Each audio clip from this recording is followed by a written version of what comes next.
Her laugh cut through me sharper than the steak knife she twirled between her fingers. God, Emily, she sneered, tilting her wine glass toward me. You'll never own anything. Not a house, not even your own life. Mom chuckled, sipping Chardonnay like she was watching late-night comedy. Dad smirked, tapping his fork against his plate. The family chorus, mockery, judgment, the usual performance, echoed around the dinner table, but this time, it stung different. My name is Emily. And from wherever you're watching this, stay with me. Have you ever been treated like a stranger in your own family? Like you were born with the wrong script while everyone else read their lines perfectly? That night, the air in the dining room thickened with cruelty. The chandelier light glittered off my sister Rachel's earrings as she leaned back, satisfied, like she'd won a prize. She always won. Rachel just closed on her second rental property, Mom bragged, her tone sharp enough to slice me open. Such a responsible young woman. Unlike, she didn't finish. She didn't have to. Her eyes lingered on me, heavy with disappointment. Dad added salt to the wound. We're proud of her. Some people just know how to take care of themselves. And there it was, some people. Not me. Never me, Rachel smirked, swirling her wine. Don't take it personal, Em. You're just not built for ownership. She glanced at my thrift store dress, my shoes with the worn-out soles. It's not in your blood. The table erupted with a chuckle, even Dad, even Mom. They laughed at me like I was the family's broken punchline. That I wanted to scream. To throw the glass in her face. To walk out and never come back. Instead, I swallowed the bitterness like poison. And forced my lips into something resembling a smile. My silence was my armor, but inside, I was splintering. Rachel leaned closer across the table, her perfume, sickly sweet, filling my nose. Seriously though, Em. You're 30. Still. Renting that dingy apartment. Still working that little job. When are you going to grow up? Her words were knives, but it wasn't the insult that cut deepest. It was how comfortable they all were mocking me. How normal it was to them. I realized then, this wasn't just dinner. This was a declaration. I was the outsider. The failure. The convenient scapegoat they bonded over. The clink of glasses rang like applause for Rachel, the golden child, and me? I was invisible, except I wasn't, because while Rachel laughed, I caught the faintest flicker in her eyes. A shadow. A sharpness. It wasn't just cruelty. It was hunger. She needed me small. She needed me beneath her heel, and in that moment, something inside me shifted. I smiled. Not a broken smile. Not a wounded one. A different smile. Quiet, sharp. Dangerous, because they were wrong. I wasn't powerless. I just hadn't played my cards yet. The dinner dragged on, every bite tasting like ash, but my mind was elsewhere. Each laugh, each jab, each smug toast, fuel. My rage burned slow, steady, controlled. By the time dessert hit the table, I already knew. I wasn't going to argue. I wasn't going to cry. I wasn't going to beg them to see me. No, I was going to make them choke on every word. When Mom kissed Rachel's cheek goodbye and Dad patted her shoulder like she was royalty, I stood in the corner, coat in hand, forgotten, but as Rachel walked past me, heels clicking, she whispered just loud enough, "Face it, Em. You'll never have what I have." Her words lingered like smoke as she walked out the door, and I swore, right then and there, I would burn her words into ash, because Rachel was wrong. In 1 week, I'd prove it. 1 week, and everything would change. I didn't sleep that night. Rachel's words replayed on a loop, each syllable etching itself into my skull. You'll never own anything. The ceiling above me felt like a lid, pressing down, suffocating. My apartment smelled faintly of mildew and fried onions from the neighbors' cooking. The walls were thin, the carpet stained, the faucet dripping. In irregular ticks, but in the darkness, I whispered to myself, 1 week. I had no savings. No trust fund. No backup plan, but what I had, what none of them ever gave me credit for, was grit. See, Rachel inherited comfort. I inherited survival. By sunrise, I was already moving. I brewed the cheapest coffee I had, bitter enough to scrape my throat, and opened my laptop. The light flickered against the chip table as I pulled up tabs, one after another, housing auctions. Foreclosure listings, bank repossessions. It felt reckless.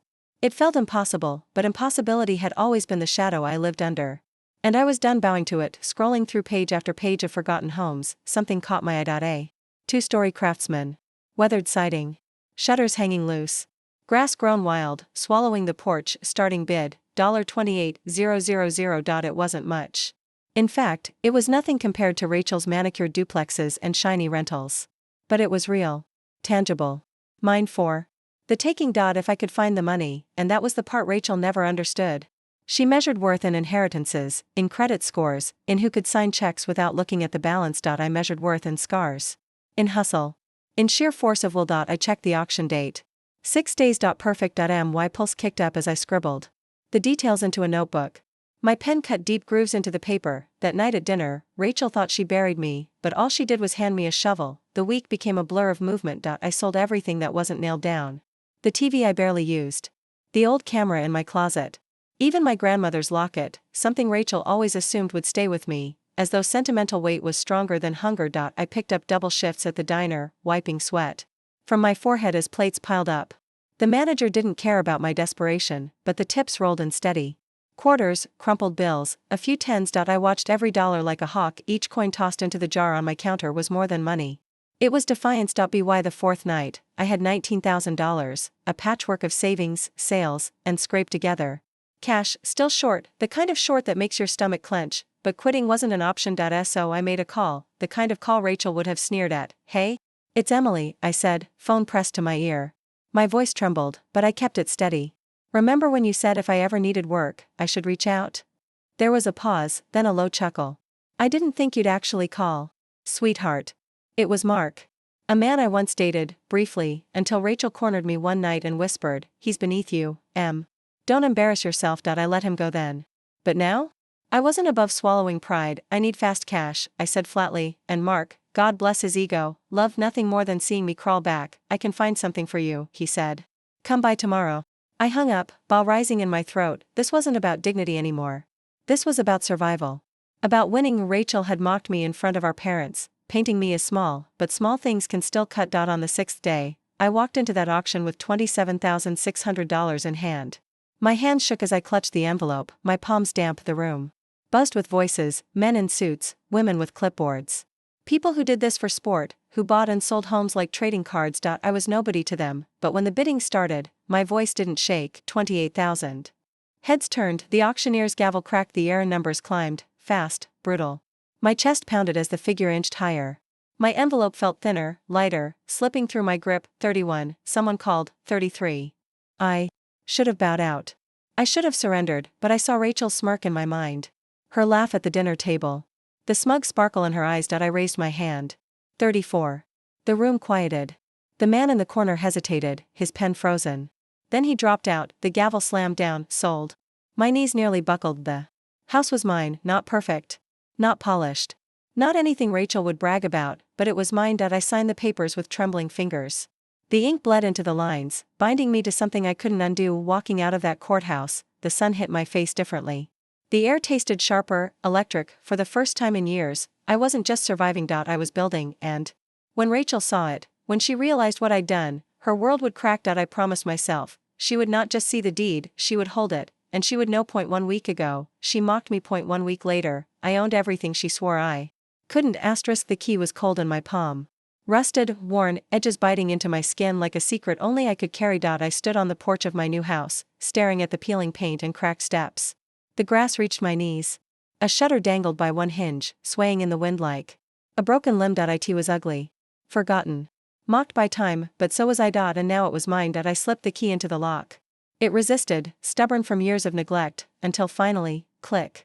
The door groaned open, dust swirling in the air inside. The silence was heavy. The smell of damp wood and abandonment clung to everything. But beneath it, I felt something else, possibility. I walked room by room, running my fingers along cracked walls, scuffed floors, broken windows. Every flaw whispered Rachel's words back at me, "You'll never own anything," and every whisper made my spine straighter, because this wasn't nothing, this was proof. By the third day, word got out. Rachel called, "Em?" Her voice was sweet, stretched thin with forced politeness. "I heard something. Is it true? Did you actually buy a house?" I let the silence hang, savoring the tremor beneath her words. "Yes."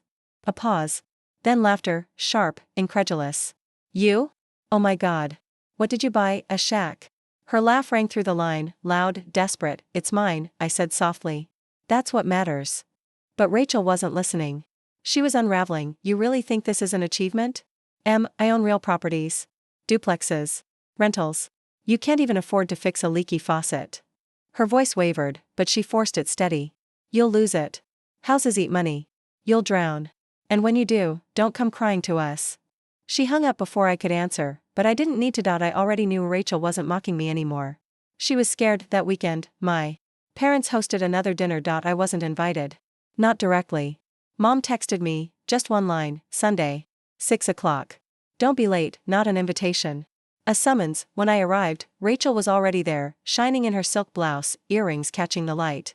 She looked at me like I was still the little sister dragging dirt into her bedroom. Emily, Mom greeted, her voice sugar-coated. We heard about your purchase. Purchase? As if the word home was too generous, Dad leaned back in his chair, studying me. Is it true? I nodded. Rachel smirked, sipping her wine. It's a dump. I drove by. The table stiffened. Mom raised her brows. Rachel, what? Rachel shrugged, feigning innocence. I'm just being honest. She bought a disaster. Do you know how much repairs cost? She'll be begging us for help within 6 months. Her words hit the table like stones. I didn't flinch. Instead, I leaned forward, my voice steady, calm, but sharp enough to cut. I didn't ask for your approval. Rachel blinked, caught off guard. I smiled. And I never will. The silence that followed was thick. For once, Rachel had no comeback. Dad cleared his throat, changing the subject. Mom fussed with her napkin. But Rachel's eyes burned into me, glittering with something darker than mockery, jealousy, pure and poisonous, and I realized, with a slow, spreading certainty, this wasn't just about a house, this was war. That night, as I drove back to my new home, the streetlights washed the road in gold. My chest thudded with adrenaline, not fear. Rachel had always been the one on top. The golden child. The untouchable, but for the first time, I saw the cracks. She needed me beneath her. Needed me to fail. Because if I didn't, her shine would dim, and I wasn't planning to fail. I parked in front of the house, headlights catching the peeling siding. Ugly. Broken. Mind. I gripped the steering wheel tighter, whispering into the night, let her laugh. Soon, she'll choke on it. And with the porch light flickering weakly above me, I stepped into the war I was born to fight. The house breathed like a wounded animal. Every creak, every draft through shattered windows reminded me what Rachel had said, you'll drown, but I didn't drown. I learned to swim in chaos. On Monday, I rolled up my sleeves and started cleaning. Dust choked the air, cobwebs clung to corners, mice scurried beneath warped floorboards. My hands blistered, my nails broke, sweat soaked my back. Every scrape was a statement. Every bruise, a rebellion. The neighbors watched from across the street, whispering behind curtains. To them, I was the girl in thrift store jeans trying to resurrect a corpse, but to me, I was building resurrection, piece by piece. Rachel showed up on Wednesday, her Lexus pulled into the cracked driveway, tires crunching weeds. She stepped out. Designer heels clicking against broken concrete, sunglasses perched like a crown. I leaned on my broom, heart hammering but face steady. Well, she said, looking up at the house. It's worse than I imagined. Her perfume clashed with the smell of mildew and dust. Thanks for the visit, I muttered, sweeping harder. Rachel laughed, snapping photos with her phone. Oh, this is priceless. You really think fixing this dump proves anything? You're playing house while I'm building empires. She angled her phone, zooming in on the peeling paint, the broken porch rail. Can't wait to show Mom and Dad. They'll love this. I stepped forward, yanking the broom upright like a weapon. Take one more photo, Rachel, and I'll break that phone in half. Her smirk faltered, just for a flicker. Then it returned, sharper. You sound angry. She slipped her phone back into her bag, slow and smug. Good. Anger means you're desperate. And desperate people don't win. She slid her sunglasses back on and strutted to her car, but before she opened the door, she turned, voice cutting the air. You'll never make this house a home. It'll rot, just like everything you touch. The engine roared. Her Lexus disappeared down the street. I stood in the driveway, fists trembling, rage coursing like wildfire, but beneath it, something stronger, resolve. She thought her words could undo me. She didn't know they were bricks, and I was building walls. That night, I pulled out my notebook. Every dollar I had left was scrawled across the pages, debts and savings tangled like a battlefield. The math was cruel. After the auction, after the basics, I had less than $500. Not enough for contractors. Not enough for miracles, but enough for tools. I bought a hammer, nails, a bucket of white paint, gloves that blistered my hands anyway. The first stroke of paint across the battered wall was shaky, uneven. But as the white spread, covering years of neglect, something inside me loosened. This wasn't just renovation. It was reclamation. By the weekend, I had tackled the kitchen. I ripped up linoleum with my bare hands, nails cracking. I scrubbed cabinets until my fingers burned. The sink coughed and sputtered, pipes groaning like they hadn't been touched in decades, but slowly, painfully, the house began to breathe again, and so did I. On Sunday, my parents came. No warning. No knock. Just their voices outside, Rachel trailing behind like a shadow. I opened the door, paint streaked across my cheek, sweat staining my shirt. Mom's nose wrinkled. Oh, Emily. This place is, well, she glanced at Rachel. It's something. Rachel smirked, arms folded. I told you. A disaster. Dad walked through the doorway, inspecting the cracked floors. How much is this going to cost you? Do you even have insurance? Their words swirled, heavy, suffocating, but I stood tall. I don't need your approval. My voice was calm, steady. I'm not here to impress you. Or Rachel. This house is mine. Mom sighed, exchanging a glance with Dad. We just don't want you to embarrass yourself. Rachel chuckled, cruel and low. Too late. The words hung in the dusty air, but I didn't flinch. Instead, I smiled, because I knew something Rachel didn't. She could laugh all she wanted, but every wall I painted, every board I fixed, every nail I hammered, it was a countdown, and soon, I'd hand her the one thing she swore I'd never touch: ownership. That night, as I collapsed onto a mattress on the floor, exhaustion humming through my bones, I whispered to the empty house, I'll see. And the walls, freshly painted, seemed to whisper back, yes. They will. The house began to change, not fast. Not pretty. But real. The walls, once gray with neglect, now wore coats of clean white. The porch rail no longer sagged. The kitchen sink, after hours of wrestling with rusted pipes, finally coughed up clear water. Every night, I collapsed onto my mattress on the floor, muscles screaming, hands raw. But I slept differently now. Not weighed down. Carried, because for the first time, I wasn't trapped in survival. I was building, and Rachel hated it. It started with small things. One morning, I came outside to find eggs splattered against the front door. Yellow dripping down the wood like paint. The neighbors avoided my eyes when I asked. No one had seen a thing, but I knew Rachel. Then came the phone calls. Late at night, my phone buzzed with numbers I didn't know. I'd answer to silence, then laughter, Rachel's laugh, before the line cut. Was childish. Petty, but it was her. Rachel couldn't stand the idea of me rising, because if I rose, she wasn't the only one shining anymore. On Thursday, I found her waiting in the driveway, leaning against her Lexus, arms folded, sunglasses hiding her eyes. You look tired, she said sweetly. Housekeeping isn't for everyone, Em. Maybe you should sell it back before you embarrass yourself further. I wiped sweat from my forehead, gripping the hammer in my hand. Not for sale. Rachel tilted her head, smirking. Oh, everything's for sale. Especially when you're broke. She stepped closer, lowering her sunglasses to reveal eyes glittering like glass. What happens when the bills hit, Em? When the roof caves in? When you can't pay taxes? Her voice softened, like sugar laced with poison. You'll come crawling. And I'll be here. Watching. I stared at her, silent, because I finally saw it clearly. Her cruelty wasn't power. It was fear. She was terrified of me owning something she couldn't take away. That night, I worked harder. I painted until my arms shook, patched holes until my knees bled against the floor, scrubbed until my hands blistered raw. With every repair, every stroke of progress, I thought of Rachel watching me. Her words weren't curses anymore. They were fuel, and I was burning brighter. 2 weeks in, the house began to smile. The porch gleamed under fresh paint. Curtains fluttered in the windows I scrubbed clean.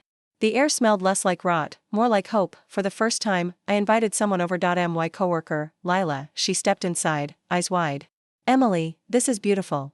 I laughed, brushing dust from my jeans. Beautiful? It's barely standing. No. She said firmly, touching the freshly painted wall. It's yours. That makes it beautiful. Her words struck deep, because she was right. This house wasn't polished, not yet. But it was mine. Every nail, every drop of sweat, every sacrifice, I owned it, and ownership tasted like freedom. Of course, Rachel couldn't let it go. On Saturday, I came home from the hardware store to find her car parked outside. She was on my porch, talking to a man in a suit, clipboard in hand. My heart lurched. An inspector. Rachel smiled sweetly as I approached. Oh, Em. Just thought I'd help you out. This place is unsafe, and I'd hate for you to waste money before the county condemns it. The inspector shifted uncomfortably, avoiding my eyes. Ma'am, we received a complaint. Rachel's smirk widened. From me. My blood boiled, but instead of exploding, I smiled. A slow, dangerous smile that caught her off guard. Check all you want, I told the inspector. This house isn't going anywhere. Rachel blinked, her smirk faltering just slightly, because beneath my calm, she saw it, the fire, the part of me she couldn't touch. The inspector left with a shrug. No violation serious enough to matter. Rachel's plan failed. She stormed to her car, heels striking the pavement like gunshots. You think you've won, she spat, fury breaking through her polished mask. You're nothing, Emily. Nothing. Her words echoed down the street as she slammed her door and sped away, but for once, they didn't pierce me, they bounced off, because she was wrong. I was something, and I was only just beginning. That night, I sat on the porch, the summer air thick around me. Fireflies sparked in the grass, tiny lights blinking in the dark. For the first time in my life, I felt steady. Rooted. Rachel thought she could break me, but she didn't realize this house wasn't just wood and paint. It was my weapon, and soon I'd use it to cut her open in a way she'd never recover from. Rachel didn't stop. She couldn't. The more the house came alive, the more she withered. Every fresh coat of paint, every repaired window, every piece of furniture I hauled in, each one stole a little shine from her crown, and Rachel wasn't the kind of woman who let crowns slip. It started with the utilities point. One morning, the water shut off. No warning. Just silence. When I turned the faucet. I called the city. They told me someone reported the house as vacant, abandoned. I knew whose voice made that call. 2 days later, the electricity flickered, then died. Another report, this one claiming I was squatting illegally. I lit candles, sat on the floor, and laughed. Bitter, sharp laughter that cut through the dark. Rachel thought she was clever, but all she did was reveal her desperation. Then came the break-in. I came home from a late shift at the diner to find the front door ajar, the lock splintered. Inside, the air was heavy. Wrong. My tools were gone. The paint can spilled, slashed open, bleeding color across the floorboards. The mattress I'd been sleeping on, knife marks carved across it, like an animal gutted, and on the wall, scrawled in thick black marker, failure. I stood in the doorway, chest heaving, rage boiling in my veins. Rachel's perfume lingered faintly in the air. She wasn't subtle. She didn't care. She wanted me broken, but she'd miscalculated, because this wasn't the first time I'd been torn down, and when you've lived your life in ruins, a little more destruction doesn't scare you. It feeds you. That night, I sat in the wreckage of my house, candlelight flickering across the walls. The word failure stared back at me, thick and jagged. I traced it with my eyes, slow and steady, then whispered to the dark, no. Not me. Not anymore. My hands shook, but not from fear. From clarity. Rachel wanted war. I'd give her war, not with screaming. Not with fists. Not with childish vandalism, but with precision, with patience, with proof. The plan formed slowly, each piece clicking into place like a puzzle. Rachel's greatest weapon was image, the polished daughter. The successful investor. The golden child. Who never failed. So I wouldn't just fight her. I'd expose her. The cracks were already there, I'd seen them. The overleveraged mortgages. The tenants who whispered complaints. The forced smile when she bragged too loud at family dinners. She wasn't as untouchable as she thought, and I would make sure the world saw it. I began collecting every tenant who came into the diner and mentioned that landlord who never fixed the heat. I leaned in closer, asked for details, scribbled names on napkins, every public record of her properties, every missed code violation, every foreclosure notice. I dug them up, piece by piece. Late nights, I sat hunched over my laptop, candlelight flickering against my face, the glow of the screen painting me ghostly. The deeper I dug, the uglier it got. Rachel's empire wasn't gold. It was glass. Thin, fragile, already cracked. All it needed was the right push, and I'd be the one to push it. But revenge is sweetest when it's timed. I couldn't just strike her down. Not yet. I needed the stage. The audience. I needed her pride to be at its highest, so when it shattered, the fall would echo, and I knew exactly when that would be. My parents' anniversary dinner. 2 weeks away. The one night every year where Rachel made sure all eyes were on her. She'd brag, she'd boast. She'd shine, and I'd be there, not broken. Not begging, but armed with proof. With power. With the deed she swore I'd never hold. That night, as the house sat broken around me, I lay on the slashed mattress, staring at the word failure scrawled above, and I smiled, because Rachel had written her own prophecy. She just didn't realize it yet. Soon, she'd look into my eyes and see the truth. She wasn't laughing at a failure, she was feeding a storm, and storms don't lose. The days leading up to my parents' anniversary dinner felt electric. Not with nerves, with purpose. The house, though scarred, stood taller now. New locks on the doors. Fresh boards nailed tight. Walls scrubbed clean of Rachel's venom. I left the word she scrawled, failure, under one layer of paint. Hidden. But there. A scar beneath the surface. A reminder, because when I exposed Rachel, I wanted that word to echo back at her. The diner, the whispers continued. Tenants complained about mold in their apartments. Broken heaters. Rent hikes with no warning. One woman's eyes watered as she told me Rachel threatened to evict her if she didn't shut her mouth. Each story cut deep, not just because it revealed Rachel's cruelty, but because it was ammunition. I wrote everything down. Names. Dates. Properties. Even photos tenants slipped me, ceilings caving in, cockroaches scattered across kitchen counters. Rachel's empire wasn't an empire at all. It was rot, and I was about to rip the curtains wide open. The night before the dinner, I stood in my house with the deed in my hand. The paper felt heavier than anything I'd ever owned. It wasn't just property. It was proof. Proof that Rachel's words no longer held me hostage. Proof that I could take what she swore I'd never touch. I slipped the deed into a crisp folder, placed it gently into my bag, and whispered to the house around me, "Tomorrow, we end this." The walls seemed to hum with me, the restaurant buzzed with clinking glasses and laughter when I walked in the next night. The smell of garlic and wine drifted through the air. My parents sat at the center table, Rachel already there, gleaming in gold silk, her hair pinned perfectly, her smile wide and false, her eyes lit when she saw me, not with joy, but with hunger. "Oh, Emily," she said loudly, rising to kiss my cheek. "You made it." The table watched. She wanted witnesses, her voice carried, sharp and honeyed. "I was just telling everyone about my new property. Closed last week. Third one this year." The guests clapped politely. My parents beamed. Rachel basked in it, her hand resting lightly on Dad's shoulder, like a queen at her throne. I slid into my seat, calm, still, my bag at my side. The time wasn't right yet. Let her gloat. Let her sparkle. The higher she climbed, the harder the fall. Through dinner, she performed, bragged about rental income. About renovations she never did herself. About being a provider. Every story stretched thinner, more desperate, but no one noticed. They never did, except me, and soon, everyone would. Mom raised her glass, eyes misty. "To Rachel, our shining star." The table erupted in applause. Rachel's smile widened, but her eyes flickered to me. Waiting. Wanting me to wilt. To shrink, like always, but I didn't. I lifted my glass, calm. Silent, because I knew, when I spoke, silence would own the room. After dessert, Dad leaned back, patting his stomach. "Well," he said, voice booming. "Another year, another success. Especially for Rachel."